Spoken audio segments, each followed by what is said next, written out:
office, and she found a horrific sight. It was awful. Not only was it graphic and bloody and horrible, but these were her friends. She was in shock. She could hardly talk. She ran back across the parking lot to her office, where she called Central Dispatch. We didn't have 911 yet. And unlike 911, when you called Central Dispatch, they didn't automatically know where you were or who you were. So the gentleman, when he answered the phone, he said, Central Dispatch, what is your name? What is your emergency? And what is your location? Well, as I said, she was in shock and she could hardly speak. And about all she could say was, they're dead. They're both dead. Well, the man was trying to calm her down, trying to get her to tell him who it was who was dead and where she was. He said, ma'am, please tell me who is dead. She said, the night auditor and the security guard. She also told him she was at the Rocky Top Inn. At that point, she heard the phone drop and hit the ground. About 15 seconds later, a woman at Central Dispatch picked up the phone and said, I'm sorry, I'm going to have to finish this phone call for you. You see, the man you were just talking to, his wife is the night auditor at the Rocky Top Inn. When the police arrived there, no one had seen anything, no one had heard anything. They had no clues whatsoever as to who had committed the crimes. Until 3 days later, a woman went into a phone booth in Maggie Valley, North Carolina. If you don't know where Maggie Valley is, it's maybe an hour and a half drive down 40 from here. She opened up the phone book, and in that phone book she found two things: a knife and a handwritten note. That note was written by Tattoo Eddie, and on that note he blamed everything on his friends, saying, I didn't mean to kill those people. My friends made me do it. He signed it, and he wrote down the names of all of his friends. Well, now the police knew exactly who had committed the crimes. They found them, they arrested them, they brought them back here to Tennessee to stand trial. In that trial, one of Tattoo Eddie's friends decided to turn state's evidence in order to get a lighter sentence. He did. He got 20 years. He turned state's evidence against Tattoo Eddie, and today he's as free as a bird. Tattoo Eddie's friends all got life sentences except for the one who turned state's evidence. Tattoo Eddie himself got the death penalty. Unfortunately, about 25 years ago, the state of Tennessee, in their infinite wisdom, decided that if you had lower than a 70 IQ, you could not be put to death in the state of Tennessee. Tattoo Eddie's lawyers had him tested. Who wants to guess what his score was? 79. It was actually 68. And the people who worked at the prison all thought that Tattoo Eddie faked it and answered the questions incorrectly on purpose in order to get off of death row. They thought he was one of their smarter prisoners. Regardless, he was sentenced to 2 concurrent lifetime sentences. But the story doesn't end there.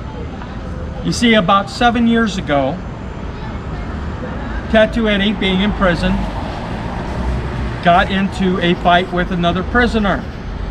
This prisoner had a homemade shank, or a homemade knife, stabbed him repeatedly in the throat and neck, cut his carotid artery, and Tattoo Eddie bled to death there in prison. Now, given what he did to that poor young lady on this exact spot you guys are standing on right now, I would say that karma came back and bit him in the tuchus or neck, whichever you prefer. Ever since that this was built, about once or twice a week, people would would hear things.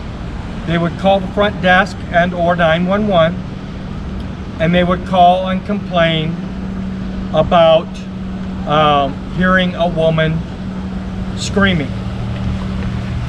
In all that time, they have not yet once found anybody screaming. That's beautiful. Real beautiful sight. Still on the ghost tour. Had one stop so far. Ooh, too bad that's not a full moon, eh? That would be awesome. See that pool right there? I want to jump in that so bad. Anyhow, we'll take more video snippets of the tour. Right about here. This church burned to the ground in the 2016 Gatlinburg fire. The tour guide mentioned to us. Creepy. Wait, that steeple's bent back like that. That cross, that's creepy. It's like the omen or something.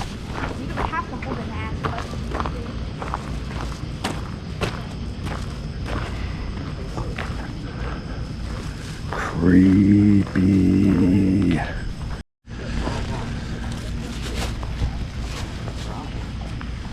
There's a small little wooden one. I don't know how well you can see it.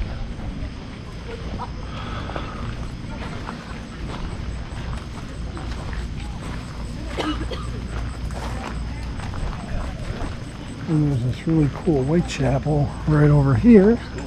It's got a cross that's bent back. It's kind of weird.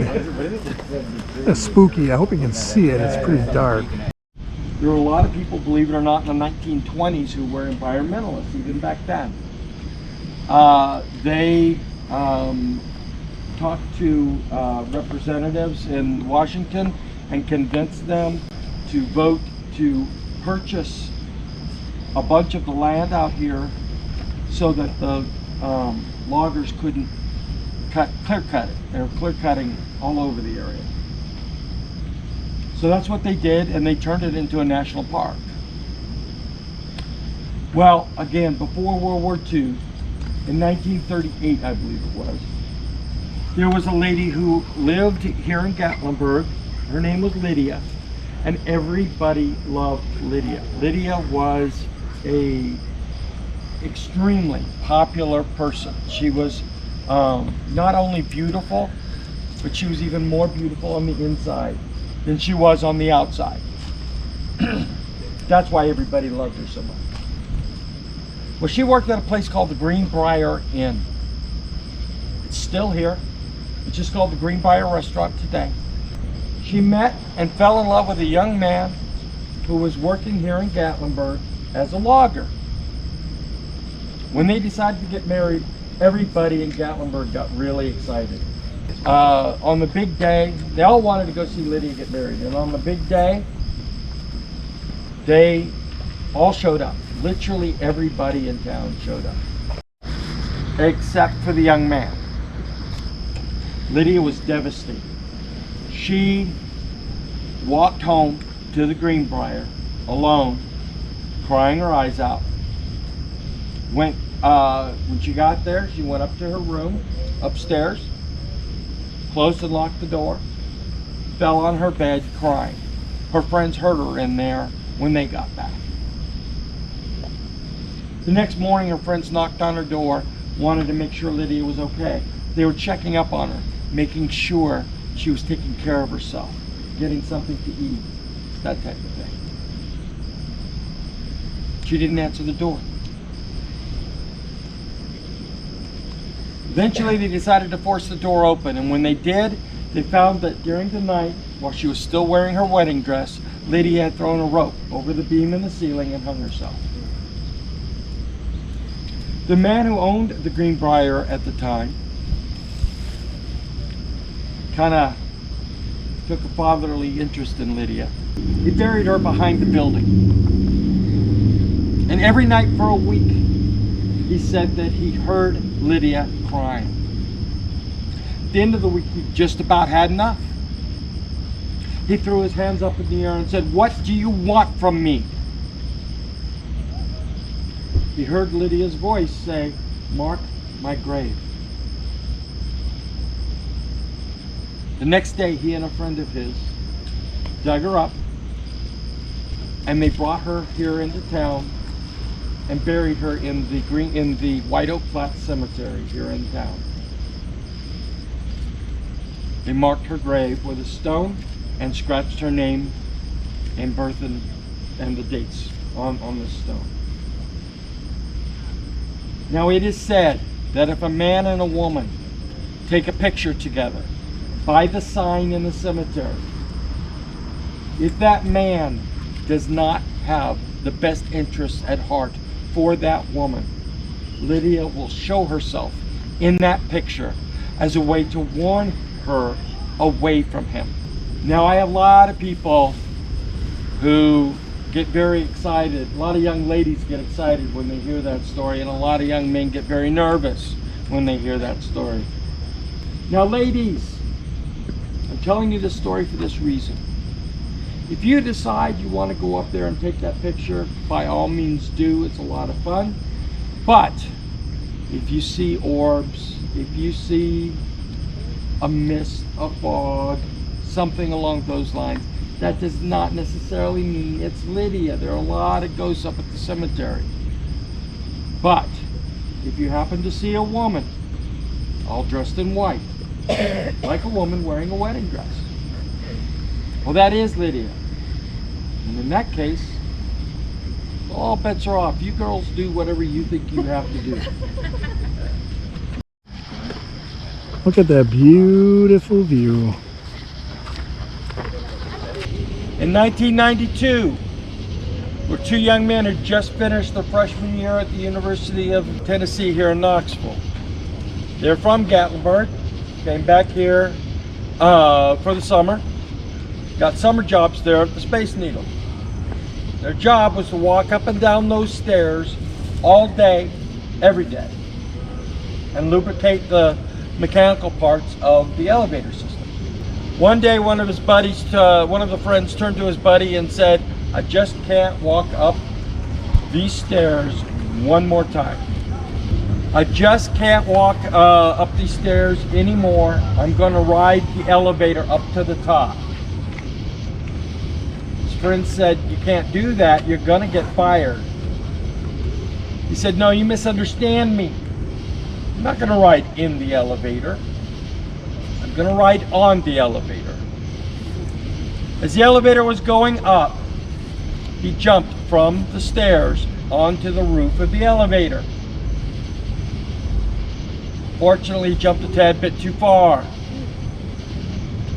He slid off the roof of the elevator and was crushed to death between the elevator and the framework of the tower itself. Unfortunately, the people who were in that elevator, as the elevator is just going up right now, they watched the whole thing happen right in front of them, because that one wall is a big window, plexiglass window. Not only that, they were stuck in that elevator for 3 hours while the fire department was trying to get him out of there. So they claimed that a lot of people claimed to have seen him after he died. He wore jeans and a t-shirt. That t-shirt said GP on it. That's GP stands for Gatlinburg Pittman. It's a local high school here. They claimed that when they would come down the elevator, gets to the bottom, elevator opens up. As they're getting out, they see a young man standing there looking rather apprehensive. He's wearing that GP t-shirt. He's all alone. Doesn't say anything, just looks a little scared. Some people even spoke to him, said, "Don't worry about it, it's perfectly safe. You're gonna like it when you get up to the top." They get out of the elevator, turn around to see if he's actually gotten in. Unfortunately, he's disappeared, not to be seen again. Yogi here. We're still on the walking ghost tour. I think it's coming close to the conclusion. Again, I'm going to show you folks snippets from the tour. Not too bad. Beautiful night here. Just gorgeous. Not a cloud in the sky. Nice and cool down. A little on the humid side still, but beautiful. A lot of people on the tour. Probably 35, 40 people.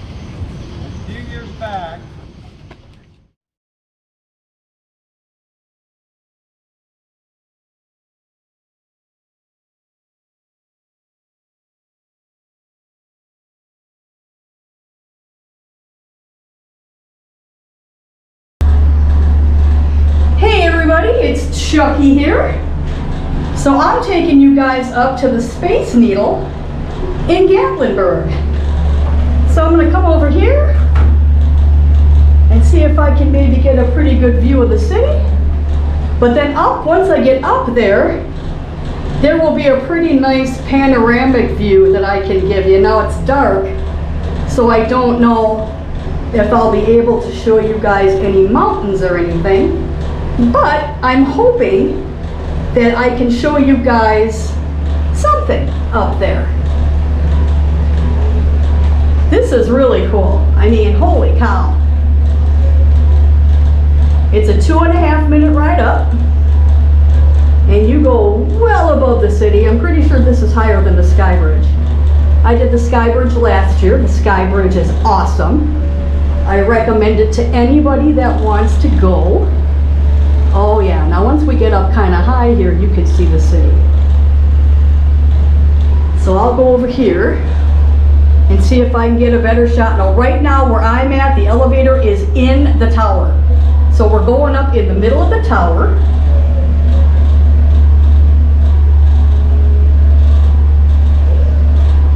Wow. This is awesome, you guys. It's probably better during the day when you can see the mountain ranges. Okay, so now we're stopping. And now it's gonna open. Holy smokes. And I think I'm the only one up here. Wow. Okay, so this is how far up I am. All right, and we're gonna just take a little panoramic view, around the deck. And you guys can see it's pretty high. It's absolutely beautiful. It's not too hot.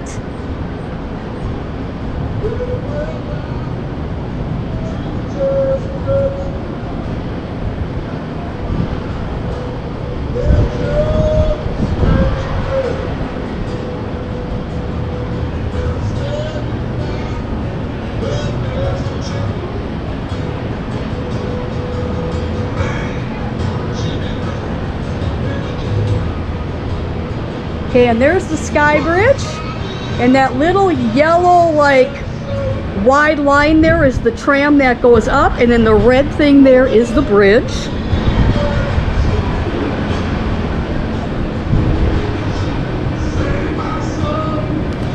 And as you can see, we're pretty far up.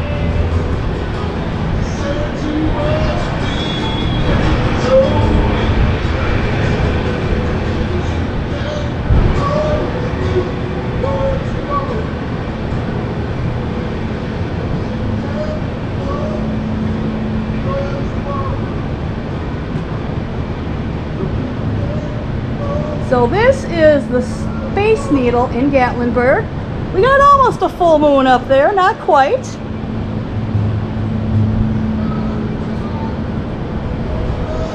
I take one more loop around before I go down. And you guys can get a glimpse of this. This is absolutely beautiful.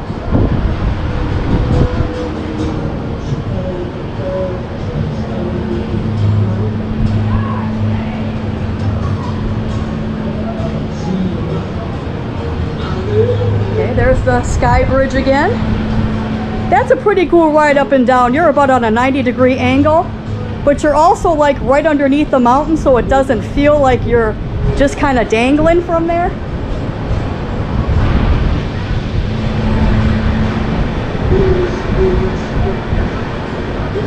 All right, and I'm gonna have a little seat here. Kind of give you guys a little view. I might have to come back down here up during the day so you guys can see the mountains. We are surrounded by mountains right now. You just can't see them.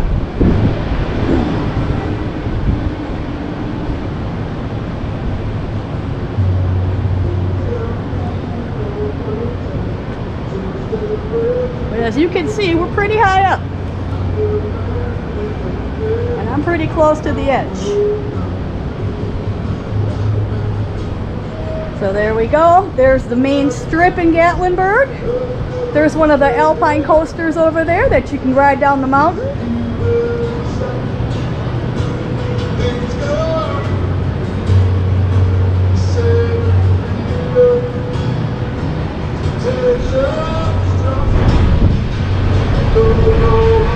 And there's the bridge again.